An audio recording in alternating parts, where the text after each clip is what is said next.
Hello friends, welcome to Sairaj Commerce Classes. In this session, we are going to learn about revaluation of assets and liability, जो है आपके chapter third. Okay, chapter third हमने start कर दिया है।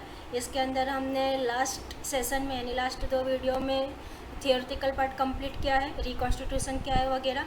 अब हम यहाँ पे और गुडविल क्या है उस पर सम भी लिए, प्रैक्टिकल सम्स भी मैंने लास्ट दो वीडियो में करवाए हैं। अगर वो नहीं देखे हैं तो आप वो वीडियो पहले जाके देख लो ताकि आपके कंसेप्ट क्लियर हो स्टार्टिंग से।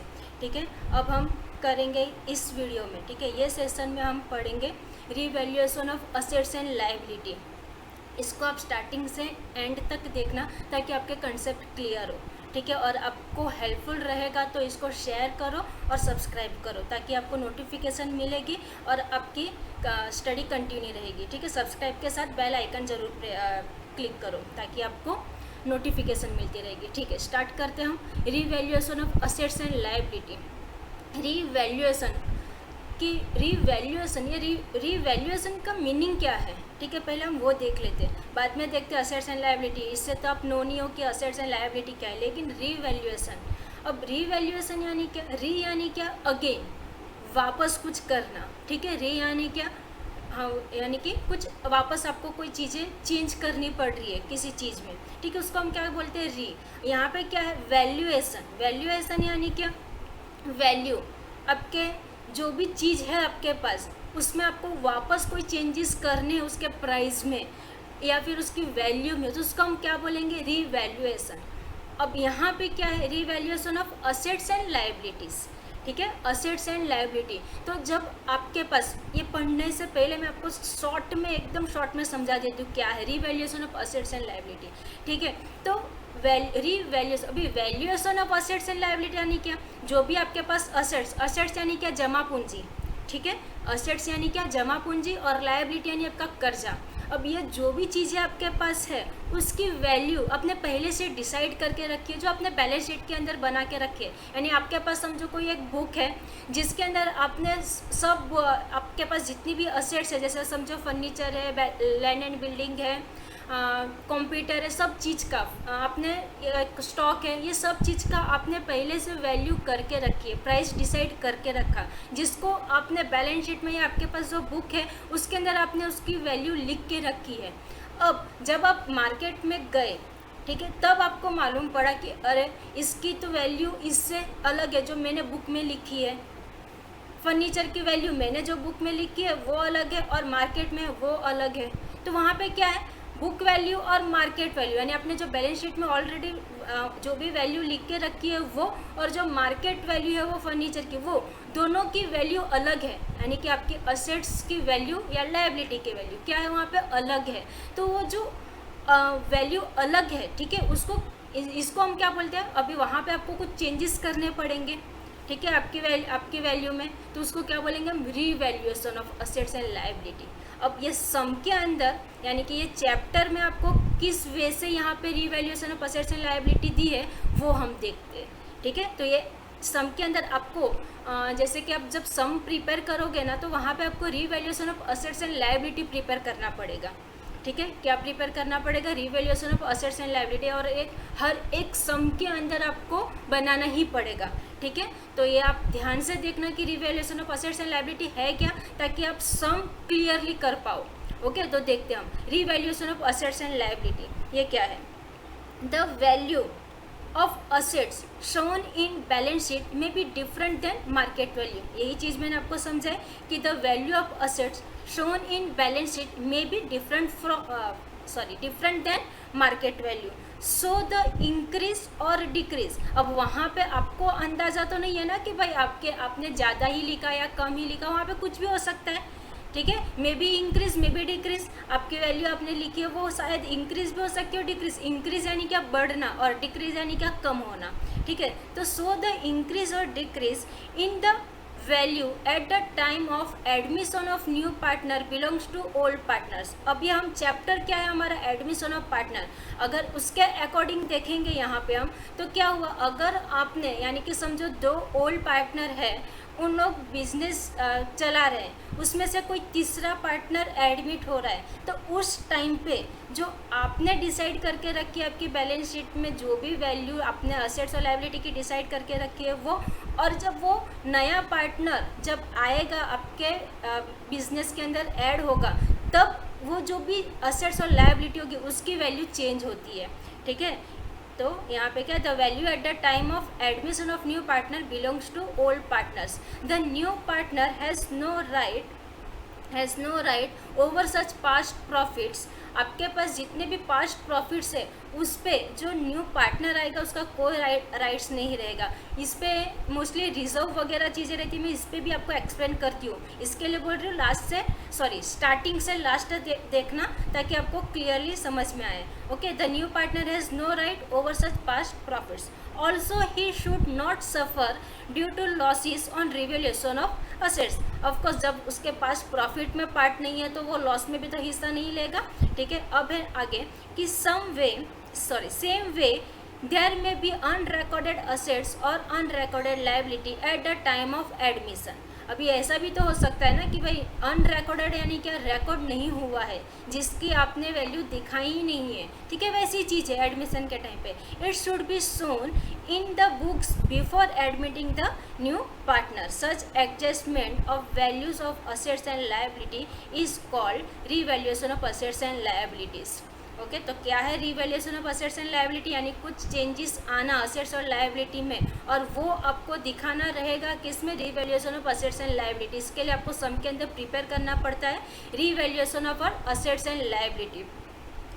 इसको हम profit and loss adjustment account भी बोल सकते हैं। ठीक है, आपने अगर revaluation of assets and liability की जगह पे profit and loss adjustment account लिखा तो भी वो रॉन्ग नहीं जाएगा। ठीक है, तो दोनों आप लिख सकते हो, दोनों का मीनिंग सेम है। Eight the time of reconstitution of the firm, अब ये रिकॉन्स्टिट्यूशन क्या है ये मैंने आपको फर्स्ट वीडियो में इंट्रोडक्शन ऑफ चैप्टर, ठीक है, उसके अंदर पूरा क्लियरली करवाया कि रिकॉन्स्टिट्यूशन क्या है, तो मैं वापस यहाँ पे एक्सप्लेन नहीं करती हूँ ताकि आप फर्स्ट वीडियो देख लो ताकि आपको समझ में आए।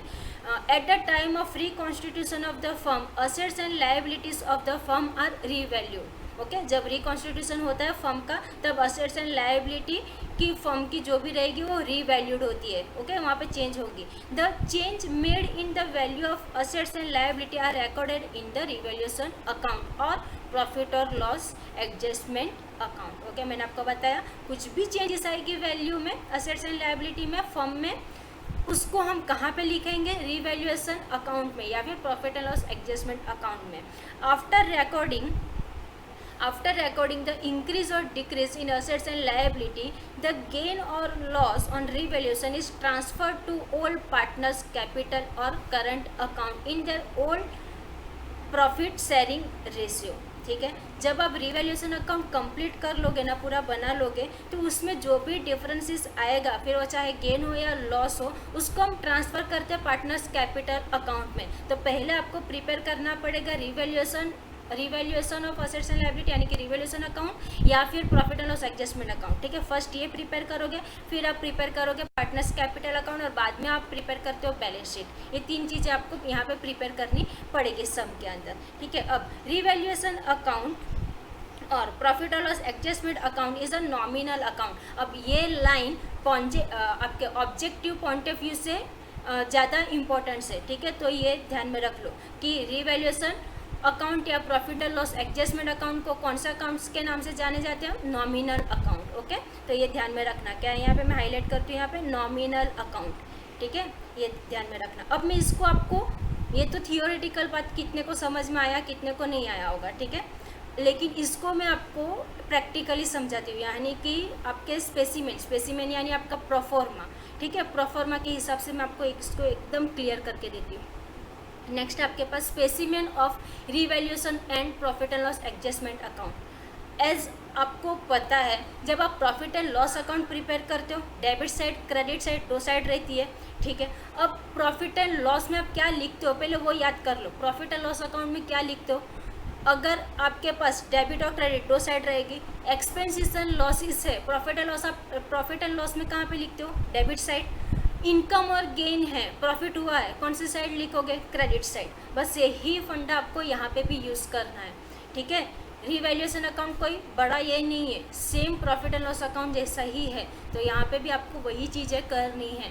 लेकिन ये इसमें हम लिखते क्या, जो डिफरेंसेस है, जैसे कि समझो सम में, यानी आपको बैलेंस शीट दिया रहेगा सम के अंदर, बैलेंस शीट में आपके पास फर्नीचर की वैल्यू दी है समझो 50,000, फर्नीचर की वैल्यू दी है 50,000, और आपके पास एडजस्टमेंट में अब जब वो न्यू पार्टनर एडमिट हुआ, ठीक है, उसके बाद आपके पास वापस पूरी जितनी भी असेट्स एंड लायबिलिटी होगी वहाँ पे रीवैल्यूड होगी, तो समझो वो फर्नीचर की वैल्यू जो बैलेंस शीट में 50,000 है, यहाँ पे समझो 60,000 हो गई, ठीक है, रीवैल्यूड होके वो एडजस्टमेंट में आपको 60,000 दिए, तो ये बड़ी के कम हुई अमाउंट, ऑफकोर्स बड़ी 50 से कितना हो गई, 60 हो गई, यानी 50,000 से 60,000 हो गया, तो 10,000 का फ़ायदा हुआ, आपका प्रॉफिट हुआ ना ये। अगर असेट्स बढ़ेगी आपको प्रॉफिट हुआ, ठीक है, अगर आपको असेट्स बढ़ेगी या प्रॉफिट हुआ तो आप रीवैल्यूएशन अकाउंट में कौन सी साइड लिखोगे? Credit side. आपको पहले ही बताया, अगर प्रॉफिट या गेन, इनकम, ये सब चीज़ें हो रही है तो आप कौन सी साइड लिखोगे? Credit side. और लॉस हो रहा है तो डेबिट साइड। तो असेट्स आपकी बढ़ रही है तो कौन सी साइड लिखोगे? क्रेडिट साइड, क्योंकि आपको प्रॉफिट हो रहा है ना 50,000 का 60,000। अगर वही समझो 60 की जगह पे 40 हुआ रहता, कितना? 50 की वहाँ पे आपके पास 50 है, बैलेंस शीट के अंदर आपके पास 50 है, यहाँ पे अब एडजस्टमेंट में हो गया उसका 40,000, तो यहाँ पे अब कम हुआ या बढ़ा? कम हुआ ना, 40,000 हो गया, यानी कि कम हुआ, यानी आपकी असेट्स की वैल्यू कम हो गई। अगर आपकी असेट्स की वैल्यू कम हो गई तो आपको लॉस हुआ, क्योंकि जो फर्नीचर आपका 50,000 का था उसकी मार्केट वैल्यू अब खाली 40,000 आ रही है, तो आपको 10,000 का लॉस हुआ।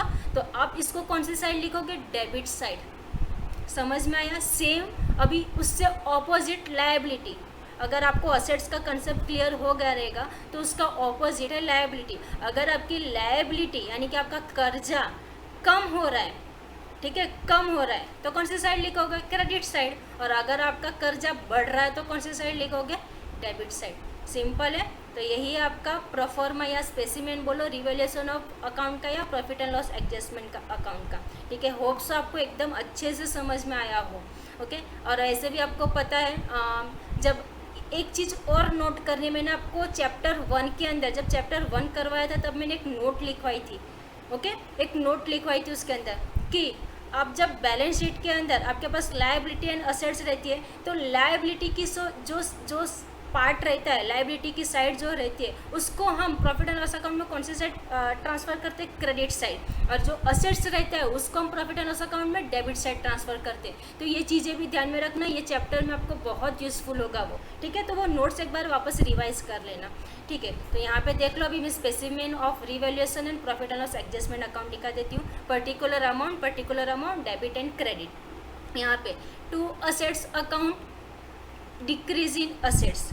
आपको एक्सप्लेन कर दिया मैंने, ठीक है। By assets account, increase in assets, अगर असेट्स इंक्रीज हो रहा है क्रेडिट साइड, असेट्स डिक्रीज हो रहा है डेबिट साइड। ऑपोजिट अभी इसका liability, to liability, increase in liability, by liability, decrease in liability, ठीक है। क्रेडिट साइड ये हुआ, डिक्रीज होगा तो क्रेडिट साइड लिखना और इंक्रीज हुआ तो डेबिट साइड।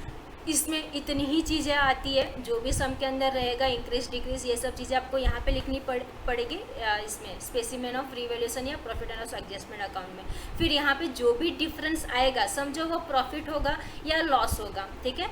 प्रॉफिट भी हो सकता है और लॉस भी हो सकता है। तो अगर प्रॉफिट और लॉस हुआ, जो भी हुआ, वो आपका ट्रांसफ़र होगा आपके इसमें कैपिटल अकाउंट के अंदर, ओके। और एक चीज़ इसमें मुझे आपको दिखानी है, जैसे कि adjustment of accumulated profit and loss. इसमें एक ही चीज़ ध्यान में रखनी है, पूरा पढ़ने की भी ज़रूरत नहीं है, एक ही चीज़ है और आपको ज़रा एंट्री भी नहीं करनी पड़ेगी एकदम। अगर आप नोट एंड पेंसिल लेके बैठो, प्लीज़ नोट्स बनाते जाओ। जितनी चीज़ें मैं आपको बताती हूँ आपके बुक के अंदर तो शायद ही मिल पाएगा, ठीक है। तो आप एक नोट्स बनाते जाओ, ओके। अब क्या है यहाँ पे आपके पास जब बैलेंस शीट रहेगा, बैलेंस शीट के अंदर आपके पास रिजर्व्स रहेंगे, ठीक है, रिजर्व्स रहेंगे। लाइबिलिटी साइड कौन कौन सी पार्ट मोस्टली रहता है, एक तो शेयर कैपिटल रहता है, फिर जनरल रिजर्व रहेगा, फिर करंट लाइबिलिटी रहती है, ठीक है। तो जो जनरल रिजर्व यानी जो भी रिजर्व रहा, रिजर्व फंड, जनरल रिजर्व या फिर वर्कमैन कंपनसेशन फंड, ये सब चीज़ें रहेगी आपके पास। तो ये कैसा रिजर्व ना, यानी कि जो पास्ट जो भी ओल्ड पार्टनर थे उन लोग ने अपने पास कुछ रिजर्व करके रखा है, तो वो जो नया पार्टनर आएगा उसको देंगे क्या वो लोग? ऑफकोर्स से बात है ना, नहीं देंगे वो लोग उसको। तो वो लोग क्या करेंगे, ये जो रिजर्व रहेगा ना वो अपने में खुद में बांट लेंगे। तो इसको अभी एक चीज़ यहाँ पे कि कौन सी साइड होगा, इतना तो कंफर्म हो गया कि भाई वो जो ओल्ड पार्टनर है उसमें वो जो भी रिजर्व रहेगा वो डिस्ट्रीब्यूट होगा, लेकिन कौन सी साइड लिखेंगे। अब रिजर्व कौन सी साइड रहता है, लाइबिलिटी साइड। मैंने आपको पहले ही बताया कि लाइबिलिटी साइड है तो कौन सी साइड ट्रांसफर करोगे, क्रेडिट साइड। तो पार्टनर्स कैपिटल अकाउंट में अगर रिजर्व रहा तो कौन सी साइड ट्रांसफर करोगे आप, क्रेडिट साइड। और जो भी पार्टनर्स रहेंगे उन पार्टनर्स को उनके रेशियो में बांट देना है, डिस्ट्रीब्यूट कर देना है। सिंपल थिंग, समझ में आया? नोट्स लिखते जाओ। ओके, पढ़ लेते हैं यहाँ पे अभी क्या है। Accumulated profit is the profit earned by the old partners before admitting the new partner that may be in form of undistributed profit। फिर वो उसमें कितने सारे हो सकते हैं, रिजर्व फंड हो सकता है, जनरल रिजर्व हो सकता है, workman compensation fund, joint policy reserve etcetera.